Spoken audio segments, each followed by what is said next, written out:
All right, guys, Dan here again for CVF. We're at SEMA 2024, and I couldn't help but overlook this Willys pickup. I had a couple of these, so it really caught my eye.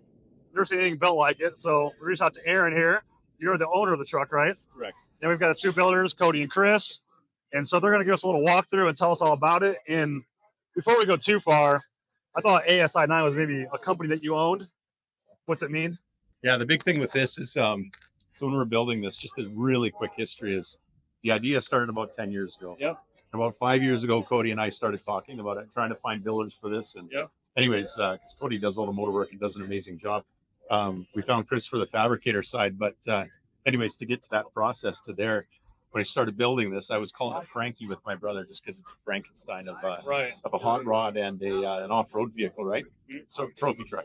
But as Chris started building it, he goes, this thing's asinine. Yeah. So I was always looking for a license plate, and so ASI9, it's asinine. That's how it comes out. Yeah. Yeah, exactly. It's such a great name for this thing. Yeah, absolutely. Yeah. It's nothing to do with the company. It's just, it is what it is. Yeah. So this is your vision that these guys brought to life. Yeah, absolutely. That's awesome. Yeah.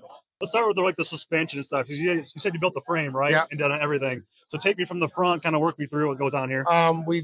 With the way Aaron wanted it built, there was no available anything to buy. Yeah. So after I built the frame, because we started with just a cab on the floor and the tires where I thought they should be, connected the dots with the frame. So the cab was the only thing you had to start with. Aaron brought me a cab in one grill, I think, or maybe just a cab to start. Yeah, Something like it was that. parts. So two parts and figure out the rest.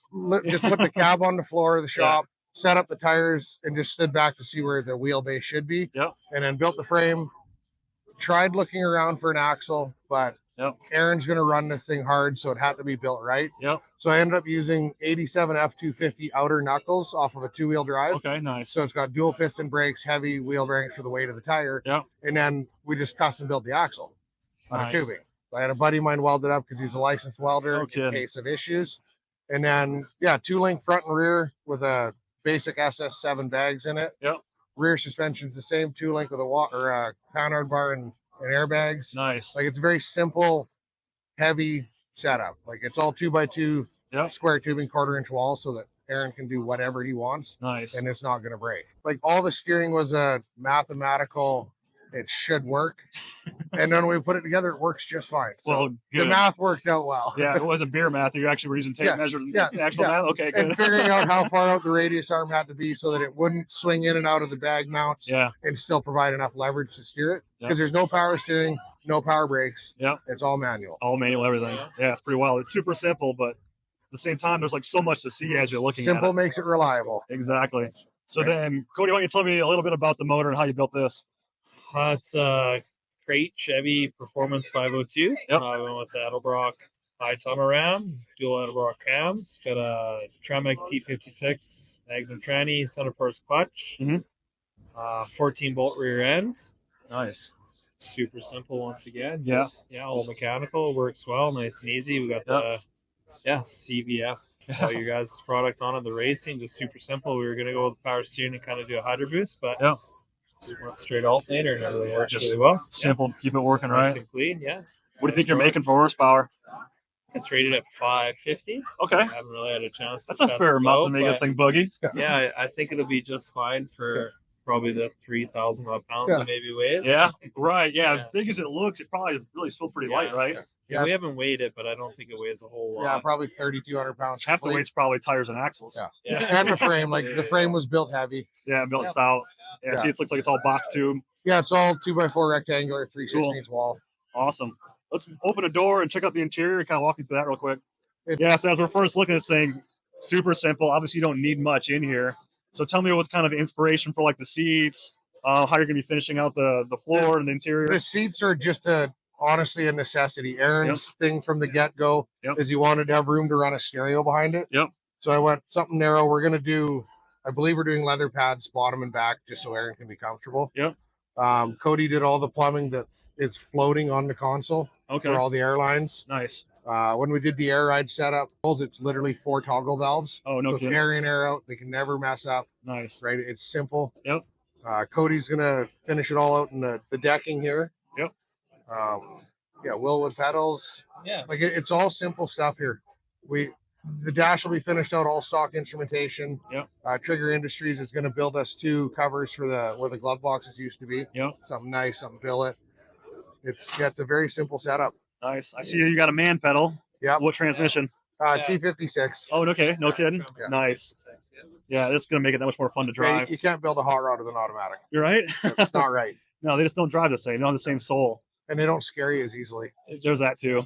So you were mentioning the padding. Yeah, Aaron was up at the shop the one night, Yep. and we have a Mastercraft X-Star up at the shop, and I have a bunch of C-Deck, and we are kind of just thinking that the C-Deck would actually flow really well with the box and the interior, and Aaron kind of tracked the company down to design it. Oh, no It kidding. all up, and it was almost a little bit of a happy act. It just worked out super cool. So is that with the boxes as well? Yes, the box is all the C-Deck as well. Too, No kidding. So I was wondering, obviously you look at it at a glance, it looks like wood, but there's it's all soft touch rubber. No kidding. And if you look at it, the company's name's Ultradeck. They're out of BC. They did an amazing job with it. Yeah, they did. Super good to work with.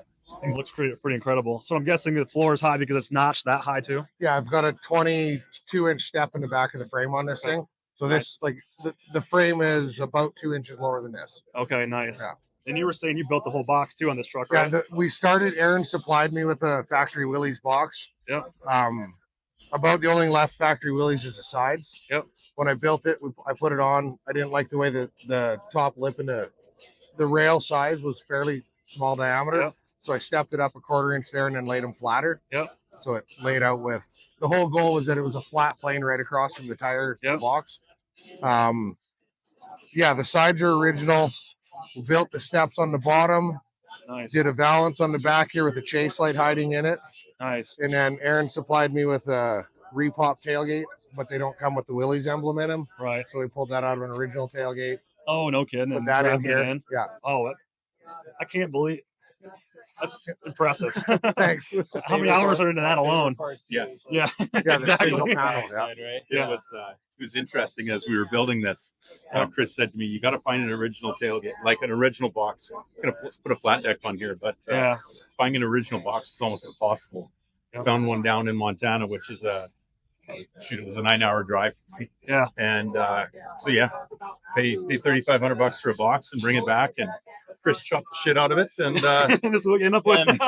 he's like, "Look what I did." Yeah. And, but I mean, it's obviously come back together fantastic. So. Yeah. Well, it's turned out incredible. If you can look behind, this thing's always drawn a crowd. Yeah. So I think it's a show hit. Excellent job, guys. Hellbound Customs in where at? Brooks, Alberta. Brooks, Alberta. Cool. Yeah. We'll put your contact information stuff on there so guys can get a hold of you as well. Yeah, and we have Bear Mechanical out of Red Cliff. Awesome. Cool. Guys, thank you so much for showing us this truck. Awesome job in the build. Okay. Cool. We'll see you guys next time.